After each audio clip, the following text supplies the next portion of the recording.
Mister Rawat ने सिद्धार्थ की तरफ देखा और कहा, जी आप बताइए, आप क्या बोलना चाहते हैं? आपकी फाइल भी बिल्कुल कुकरेजा एंटरप्राइजेस के जैसी ही है, लेकिन ऐसा क्यों है? क्या आप मुझे इस बारे में बताएंगे? पर सिद्धार्थ के पास तो बोलने के लिए कुछ था ही नहीं। उसे तो पता ही नहीं था कि ये सब हुआ तो हुआ कैसे। वो तो ये भी नहीं जानता था कि इतनी बड़ी गड़बड़ हुई तो हुई कहाँ पर। दूसरी तरफ मायरा भी बहुत कंफ्यूज खड़ी हुई थी। तभी बंटी कुकरेजा ने बहुत ही अकड़ से कहा, सर, आप देखिए ना, हमारे प्रोजेक्ट की पूरी कॉपी यहाँ पर की हुई है। मुझे लगता है ये प्रोजेक्ट कुकरेजा एंटरप्राइजेस को ही मिलना चाहिए, ना कि इन झूठे लोगों को जो दूसरों की कंपनी के सीक्रेट चुरा कर अपना प्रोजेक्ट बनाते हैं। सिद्धार्थ ने गुस्से से बंटी कुकरेजा की तरफ देखा और चिल्लाते हुए बोला, जबान संभाल कर बोलिए बंटी कुकरेजा। प्रोजेक्ट पाने के लिए मेरी कंपनी इतना घटिया काम नहीं करती है। तभी मिस्टर रावत ने सिद्धार्थ को डांटते हुए कहा, मिस्टर सिद्धार्थ, आपकी कंपनी से कुछ तो गड़बड़ हुई है। सॉरी, आपको ये प्रोजेक्ट नहीं मिल सकता है, क्योंकि अगर आप लोगों ने उनकी कंपनी की कोटेशन को कॉपी नहीं किया है तो फिर बताइए ना, आपके पास क्या सबूत है? आप लोग तो अपनी सफाई में कुछ बोल भी नहीं रहे हैं, इसीलिए प्रोजेक्ट कुकरेजा एंटरप्राइजेस को मिलता है। ये कहकर मिस्टर रावत ने फाइल के ऊपर सिंघानिया कंपनी की स्टैंप लगाई और उस पर साइन कर दिया। इस वक्त मायरा और सिद्धार्थ को अपनी बहुत बड़ी बेइज्जती होते हुए महसूस हो रही थी। साइन करने के बाद मिस्टर रावत ने वो फाइल बंटी कुकरेजा के हाथ में दी और कॉन्ग्रेचुलेशन बोला, जिसे देखकर सिद्धार्थ अंदर ही अंदर खून का घूंट पी रहा था। ये सब देखकर सिद्धार्थ ने घूरकर मायरा की तरफ देखा, क्योंकि उसे गुस्सा इस बात पर भी बहुत ज्यादा आ रहा था कि मायरा क्यों नहीं कुछ बोल रही है। उसे तो इस प्रोजेक्ट के बारे में सब कुछ मालूम है। उसे पूरी उम्मीद थी कि मायरा इस प्रोजेक्ट को बहुत अच्छे से बनाएगी और हमारी कंपनी को ये प्रोजेक्ट मिल जाएगा। लेकिन दूसरी तरफ मायरा को समझ में भी नहीं आ रहा था कि क्या गड़बड़ हुई है। सिद्धार्थ गुस्से से पैर पटकते हुए उस कमरे से बाहर चला गया। सिद्धार्थ को जाता हुआ देखकर मायरा भी उसके पीछे भागी और आवाज लगाते हुए बोली, सर, एक मिनट मेरी बात सुनिए तो सही। सिद्धार्थ ने गुस्से से पलटकर मायरा की तरफ देखा और पूछा, तुम मुझे बताओगी कि तुमने ये सब क्या किया है? कहीं पर अगर तुम कंफ्यूज हो रही थी तो क्या तुम मुझसे नहीं पूछ सकती थी? और कितनी अजीब बात है कि तुमने इतने बड़े टेंडर की फाइल बनाई भी और मुझे एक बार दिखाई भी नहीं, और उसे सिंघानिया के हेड ऑफिस में सबमिट भी कर दिया। कम से कम मुझे एक बार दिखानी तो चाहिए थी ना। और ऐसा कैसे हो सकता है कि दो अलग अलग कंपनियों की फाइल एक जैसी कैसे हो सकती है? सच सच बताओ, क्या तुमने किसी की कॉपी की थी या फिर तुमने किसी को अपनी फाइल दिखाई थी? सिद्धार्थ की ये बात सुनते ही मायरा का दिमाग घूमने लगा। सिद्धार्थ की बातों से उसे ऐसा लग रहा था जैसे कि वो उस पर शक कर रहा हो। अचानक से उसे याद आया कि कुकरेजा एंटरप्राइजेज में तो शनाया काम करती है, और मैंने कल हॉस्पिटल में शनाया के हाथ में अपना सिंघानिया प्रोजेक्ट का फोल्डर देखा था। यानी कि उसने अपने प्रोजेक्ट में जो चेंज किया, मेरी फाइल से कॉपी करके किया होगा। उसने वही हॉस्पिटल में बैठकर फोटो खींचे होंगे और अपने ऑफिस में भेजकर अपनी फाइल के अंदर चेंजेस करा लिए होंगे। माहिरा समझ गई थी कि शनाया ने एक बार फिर से बाजी पलट दी है और गलत तरीके से ये प्रोजेक्ट अपने नाम कर लिया है। माहिरा दुखी होते हुए सोचने लगी, मेरी इतने दिनों की मेहनत पानी में मिल गई। शनाया क्यों मुझसे इतनी नफरत करती है? क्यों? हमेशा बुरे लोगों के साथ ही अच्छा क्यों होता है? ये सोचते हुए मायरा की आंखें नम हो गई। उसने सिद्धार्थ की तरफ देखा और कहा, मुझे आपको एक बहुत जरूरी बात बतानी है। सिद्धार्थ ने गुस्से से मायरा की तरफ देखा और कहा, यार, अब और क्या बाकी रह गया बताने के लिए? इतना बड़ा प्रोजेक्ट तो हाथ से निकल गया। कितनी उम्मीद थी मुझे तुमसे कि तुम इस प्रोजेक्ट को हासिल कर लोगी। इस प्रोजेक्ट पर हम दोनों ने कितनी मेहनत की थी, सब पानी में मिल गया। मायरा ने उदास होते हुए कहा, सिद्धार्थ, मैंने इस प्रोजेक्ट में बहुत मेहनत की थी, पर मुझे लगता है कि इस काम को खराब करने के पीछे शनाया का हाथ है। तब सिद्धार्थ ने हैरान होते हुए पूछा, मतलब क्या है तुम्हारा? शनाया कहाँ से आ गई इस प्रोजेक्ट में? मायरा ने सिद्धार्थ को बताया कि शनाया कुकरेजा एंटरप्राइजेस में काम करती है, और उसके बाद मायरा ने सिद्धार्थ को वो सारी बातें बताई कैसे शनाया उसकी फाइल को डाइनिंग टेबल पर से उठाकर अपने ऑफिस ले गई थी, और उसके बाद उसने कल वाली बात भी सिद्धार्थ को बताई जब हॉस्पिटल में वो उसकी फाइल लेकर आई थी। मायरा की बात सुनकर सिद्धार्थ को याद आ गया। उसने भी देखा था जब शनाया ने मायरा को पर्स और फाइल लाकर दिया था। मायरा ने सिद्धार्थ को ये भी बताया कि जब शनाया ने उसकी फाइल के पेपर निकाल लिए थे तो उसने वापस फिर से उस फाइल को बिल्कुल नए तरीके से बनाया था। यहाँ तक कि उसने पहले वाली कोई भी कोटेशन प्रोजेक्ट में इस्तेमाल नहीं की थी, क्योंकि वो ऑलरेडी शनाया कॉपी कर चुकी थी। माहिरा की बात सुनकर सिद्धार्थ को शनाया के ऊपर बहुत तेज गुस्सा आया और वो चिल्लाते हुए बोला, शनाया ने इस बार बहुत गलत आदमी से पंगा ले लिया है। तुम्हारे साथ वो कुछ भी करे, वो तुम्हारा और उसका अपना पर्सनल मैटर है। अब देखना मैं उसे कैसे सबक सिखाता हूँ। बहुत चालाक समझती है ना वो अपने आप को। उसकी चालाकी 2 मिनट में बाहर निकाल दूंगा मैं। बताओ अभी कहाँ मिलेगी वो? लगता है मुझे आज ही उसका हिसाब करना पड़ेगा। और मायरा, आखिर तुम कब चालाक बनोगी? ये सारी बातें तुमने मुझे पहले क्यों नहीं बताई? कम से कम मैं तुम्हें कुछ तो एडवाइस देता। अगर वक्त रहते तुमने मुझे ये बात बता दी होती तो ये प्रोजेक्ट आज मेरे हाथ से नहीं निकलता। आखिर तुम कब समझोगी कि तुम्हारी बहन तुम्हारा पीछा कभी नहीं छोड़ेगी और वो तुम्हें नुकसान पहुंचाने के लिए किसी भी हद तक गिर सकती है? सिद्धार्थ की बातें सुनते ही मायरा अचानक से उसके सामने आकर खड़ी हो गई और हाथ जोड़ते हुए बोली, हाँ सिद्धार्थ, आप सही बोल रहे हैं। मुझे आपको ये सारी बातें पहले ही बता देनी चाहिए थी। बहुत बड़ी गलती हो गई मुझसे। पर प्लीज सिद्धार्थ, अभी आप शनाया से कुछ भी मत कहिए। आपको पता है ना, डैड हॉस्पिटल में एडमिट है। अगर उनको इन सब बातों का पता चलेगा तो उनकी सेहत के ऊपर गलत असर पड़ेगा। आपने सुना था ना कल डॉक्टर ने क्या कहा था? बस कुछ दिनों के लिए रुक जाइए। मुझे पता है आपका बहुत बड़ा नुकसान हुआ है, लेकिन शनाया की बेवकूफ़ियों की वजह से मैं अपने डैड को नहीं खोना चाहती। प्लीज़ मेरी बात मान जाइए। बस कुछ दिनों की बात है। फिर आपको शनाया के साथ जो भी करना होगा वो कर लीजिएगा। मैं आपको नहीं रोकूंगी। मायरा को इस तरह रिक्वेस्ट करते हुए देखकर सिद्धार्थ को ज़रा भी अच्छा नहीं लगा। आखिरकार हार मानकर उसे मायरा की बात माननी ही पड़ी। फिर उसने मायरा की तरफ देखा और कहा, ठीक है मायरा, अभी फ़िलहाल मैं तुम्हारी बात को मान लेता हूँ। जब तक अंकल हॉस्पिटल से वापस नहीं आ जाते तब तक वो अपनी खैर मना लें। उसके बाद मुझे रोकने की कोशिश मत करना। मैं उसे सबक सिखाकर ही रहूँगा। मायरा ने फीकी सी मुस्कुराहट के साथ सिद्धार्थ की तरफ देखा और धीरे से अपना सिर हाँ में हिलाया।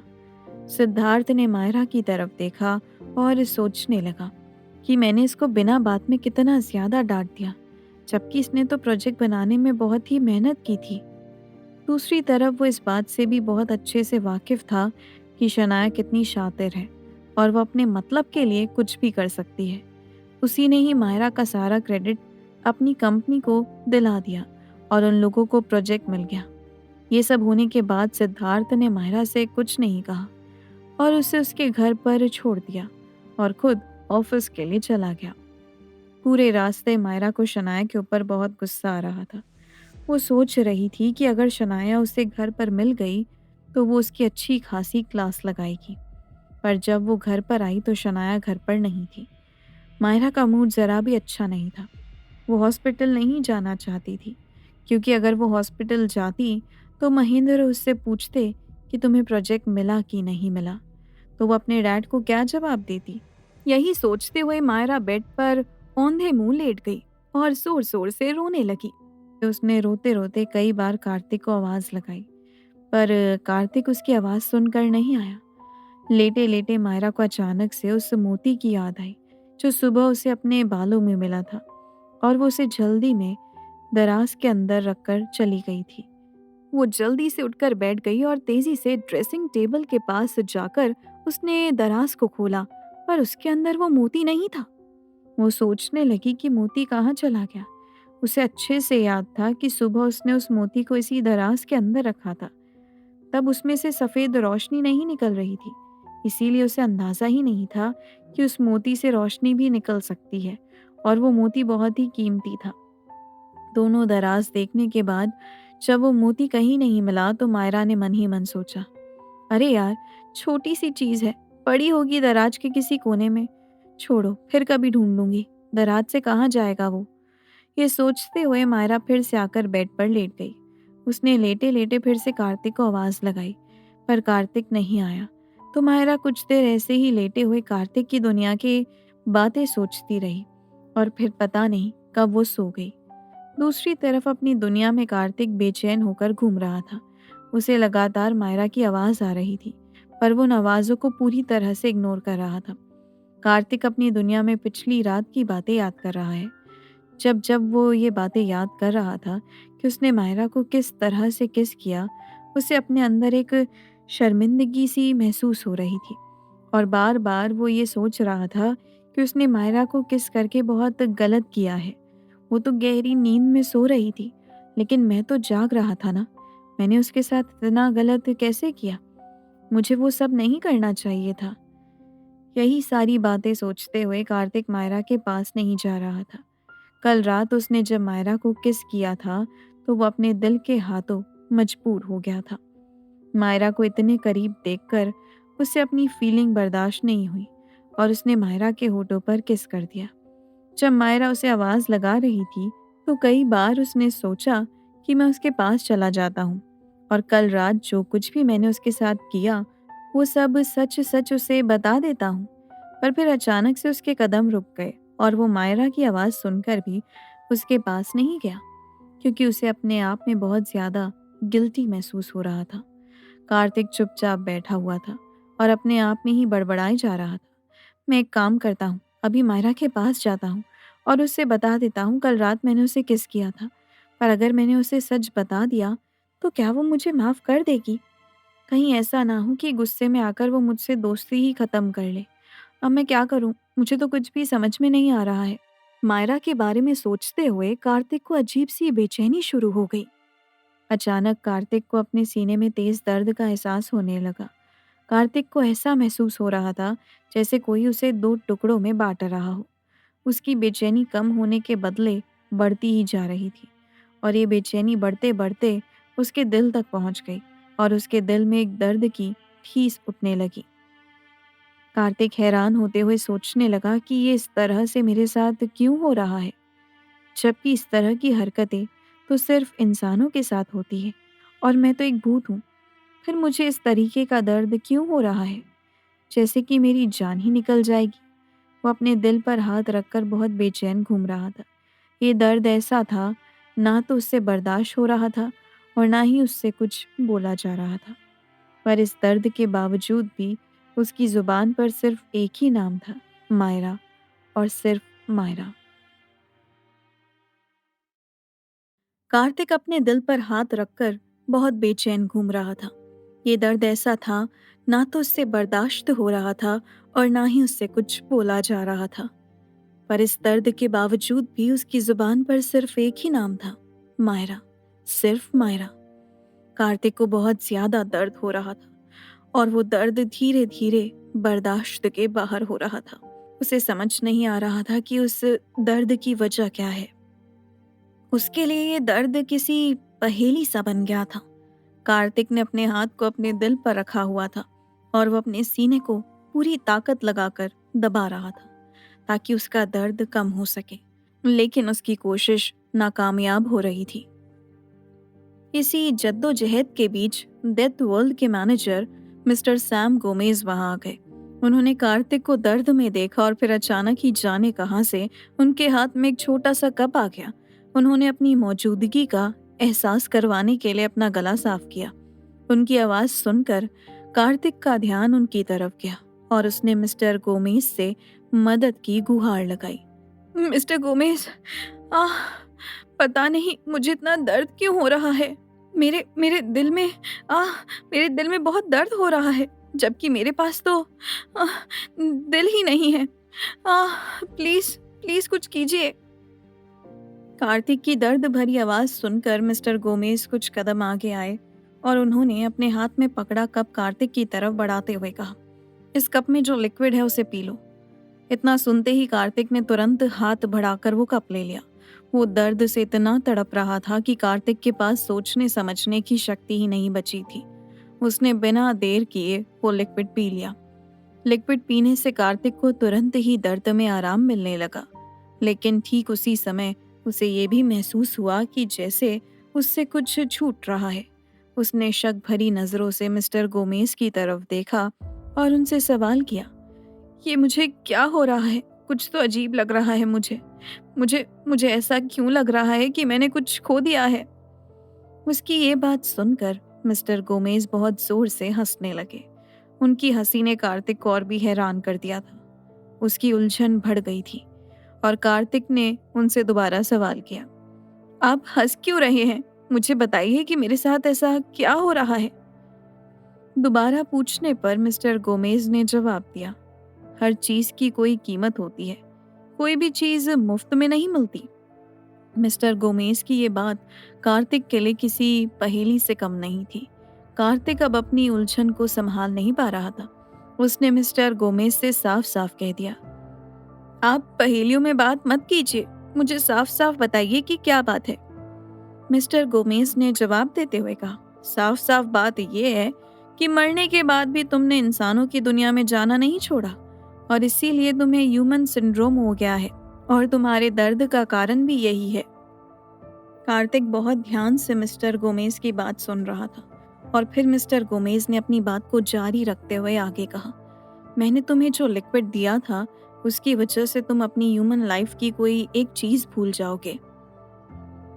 ये सुनकर कार्तिक की आंखें बड़ी हो गईं। वो कुछ कहने ही वाला था कि तभी मिस्टर गोमेज ने आगे कहा, मुझे मेरी बात पूरी करने दो। अगर तुमने बार बार इंसानों की दुनिया में जाना नहीं छोड़ा तो ये दर्द बढ़ता जाएगा और फिर तुम हमेशा के लिए स्टैंड बाय पोजीशन में कैद हो जाओगे। इससे होगा ये कि ना तो तुम दूसरी दुनिया में जा पाओगे और ना ही इंसानों की दुनिया में जा पाओगे, बल्कि तुम यहीं फंस कर रह जाओगे। मेरी तुम्हारे लिए यही सलाह है कि तुम बार बार इंसानों की दुनिया में ना जाओ, ये तुम्हारे लिए ही अच्छा होगा। मिस्टर गोमेज की बात सुनकर कार्तिक हैरान था। वो ये मानने के लिए बिल्कुल तैयार नहीं था कि वो इंसानों की दुनिया में मायरा से मिलने नहीं जा सकता।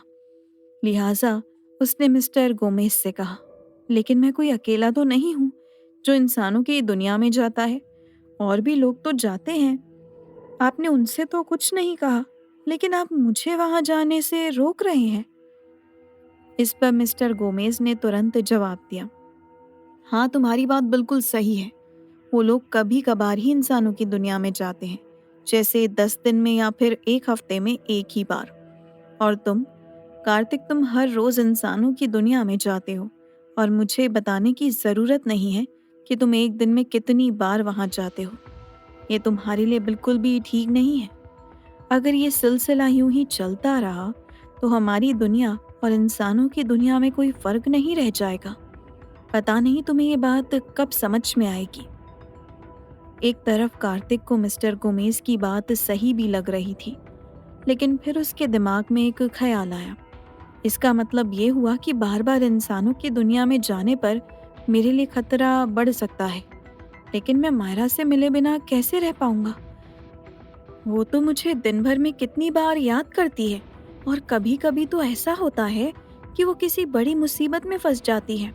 अगर मिस्टर गोमेज की बात मानकर मैं इंसानों की दुनिया में नहीं जाऊंगा तो फिर मायरा को मुसीबत से बचाएगा कौन? मैं बहुत बड़ी कंफ्यूजन में फंस गया हूँ। मुझे समझ ही नहीं आ रहा कि मैं कौन सा रास्ता चुनूं। कार्तिक को अपनी सोच में डूबा हुआ देखकर मिस्टर गोमेज वहां से चले गए।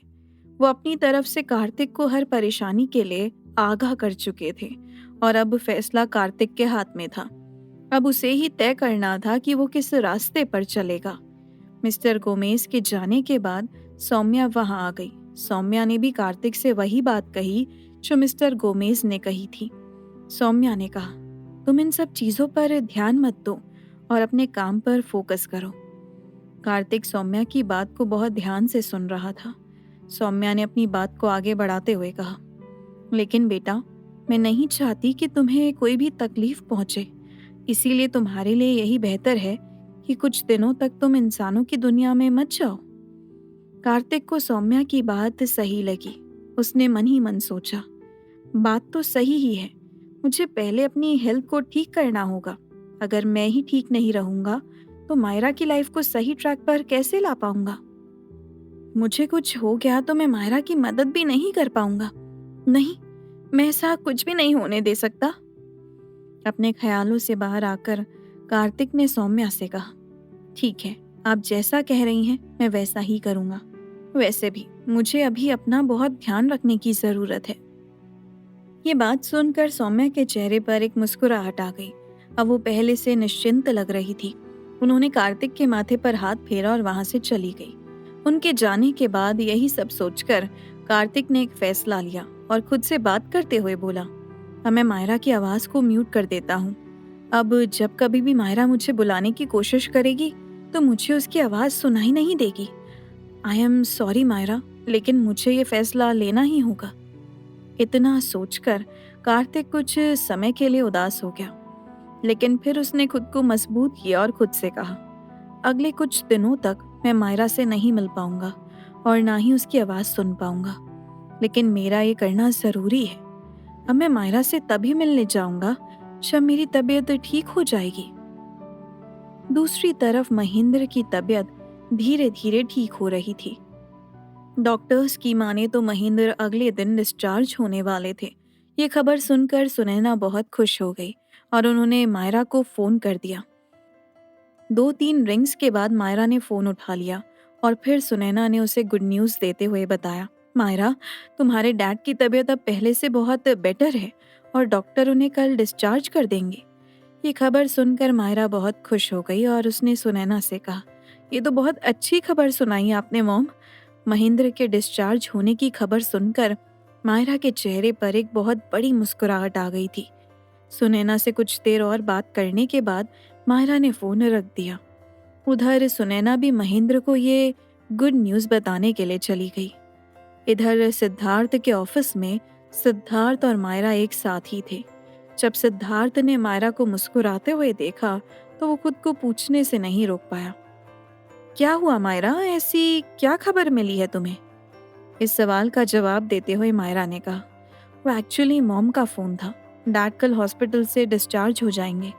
अब उनकी तबीयत पहले से काफी बेहतर है। मायरा की बात सुनते ही सिद्धार्थ के चेहरे पर एक फीकी हंसी उभर आई और उसने कुछ सोचते हुए मायरा से कहा, अब जब तुम्हारे डैड बिल्कुल ठीक हो चुके हैं तो मुझे लगता है कि ये वक्त बिल्कुल सही है। अब मुझे शनाया को उसकी गलती की सजा दे देनी चाहिए। सिद्धार्थ की बात सुनकर मायरा थोड़ी घबरा गई और उसने तुरंत सिद्धार्थ को मना करते हुए कहा, मैं जानती हूँ कि आपको शनाया की हरकतों की वजह से बहुत नुकसान झेलना पड़ा है, लेकिन प्लीज अभी आप शनाया को कुछ मत कीजिए। मायरा की बात सुनकर सिद्धार्थ को कुछ समझ में नहीं आया और उसने पूछा, ये जानने के बाद भी कि शनाया ने क्या किया है, तुम मुझे रोक रही हो? अब तो तुम्हारे डैड की तबीयत भी पहले से बेहतर है, तो फिर मैं शनाया पर वार क्यों नहीं कर सकता? इसका जवाब भी मायरा के पास तैयार था। उसने तुरंत ही कहा, ऐसा इसीलिए है क्योंकि आप शनाया के साथ जो भी करेंगे उसका असर मेरे डैड की तबीयत पर पड़ेगा। वो अभी अभी तो डिस्चार्ज होकर घर जाने वाले हैं। मैं अभी कोई रिस्क नहीं ले सकती। सिद्धार्थ को समझ आ गया था कि वो मायरा को मना नहीं कर सकता, इसीलिए उसने हार मान ली और मायरा से कहा, अच्छा ठीक है, अगर तुम्हें लगता है कि अभी शनाया पर वार न करना ही सही है तो मैं तुम्हारी बात मान लेता हूँ। तुम अपने डैड का ध्यान रखो। मायरा को यकीन नहीं हो रहा था कि सिद्धार्थ ने इतनी जल्दी उसकी बात मान ली। खैर वो खुश थी कि उसके डैड घर आ रहे हैं। उसने सिद्धार्थ से कहा, थैंक यू सो मच, और इतना कहकर वो वहां से चली गई। उसके जाने के बाद सिद्धार्थ अपने कैबिन में इधर से उधर टहलने लगा और उसके दिमाग में कुछ बातें चलने लगी। कुछ देर सोचने के बाद उसने खुद से ही कहा, मैंने मायरा के सामने तो कह दिया कि मैं अभी शनाया पर कोई वार नहीं करूंगा, लेकिन मैं चुपचाप नहीं बैठ सकता। शनाया ने जो भी किया है उसकी कीमत तो उसे चुकानी ही होगी। इतना कहने के बाद सिद्धार्थ अपने डेस्क की तरफ गया और अपनी चेयर पर बैठ गया और फिर अपनी बात को जारी रखते हुए बोला, मायरा, तुम अब इस भ्रम में रहो कि मैं शनाया के साथ कुछ नहीं करने वाला, लेकिन मैं अपना बदला अपने तरीके से लूंगा। मैं अब और इंतजार नहीं कर सकता, और वैसे भी कोई सिद्धार्थ रहेजा को ये नहीं बताता कि उसे क्या करना है। सिद्धार्थ अपनी मर्जी का मालिक है। शाम के वक्त अपना काम खत्म करने के बाद मायरा घर जा रही थी और रास्ते में उसने एक बार फिर कार्तिक को याद किया। कार्तिक, तुम कहाँ हो? मुझे तुमसे मिलना है। तुम मेरी बात का कोई जवाब क्यों नहीं दे रहे? पहले तो तुम हर थोड़ी देर में टपक जाया करते थे और अब देखो, मैं कब से तुम्हें आवाज दे रही हूँ लेकिन तुम्हें तो कोई परवाह ही नहीं है। मायरा इस बात से अनजान थी कि कार्तिक ने जानबूझकर उसकी आवाज को म्यूट कर दिया है ताकि वो मायरा की आवाज ना सुन सके और इंसानों की दुनिया में ना जा सके। मायरा मन ही मन कार्तिक से नाराज थी। इससे पहले कि वो कार्तिक को दोबारा आवाज दे पाती, उसका फोन बज उठा। मायरा ने बेमन से अपने बैग में हाथ डाला और अपना फोन बाहर निकाला तो देखा कि स्क्रीन पर अक्षय का नाम फ्लैश हो रहा था। उसने फोन उठाया और अपने कान से लगा लिया। वो कुछ कह पाती उससे पहले ही उसे अक्षय की सीरियस आवाज सुनाई दी। मायरा, क्या हम मिल सकते हैं? अक्षय की बात सुनकर मायरा सोच में पड़ गई। अक्षय मुझसे क्यों मिलना चाहते हैं? अपनी सोच को आवाज देते हुए मायरा ने अक्षय से कहा, अभी तो मैं ऑफिस से निकल चुकी हूँ और घर जा रही हूँ। क्या हम कभी बाद में मिल सकते हैं? जब मायरा ने मिलने की बात को टालने की कोशिश की तो अक्षय ने तुरंत कहा, नहीं, हमारा अभी मिलना जरूरी है क्योंकि मुझे कार्तिक के सिलसिले में आपसे कुछ जरूरी बात करनी है। जहाँ एक तरफ मायरा कार्तिक से बात नहीं कर पा रही थी और ना ही कार्तिक खुद उससे मिलने के लिए आ रहा था, वहीं अक्षय का ये कहना कि उन्हें कार्तिक के बारे में कुछ जरूरी बात करनी है, इन दोनों बातों ने मायरा को एक अजीब सी उलझन में डाल दिया था।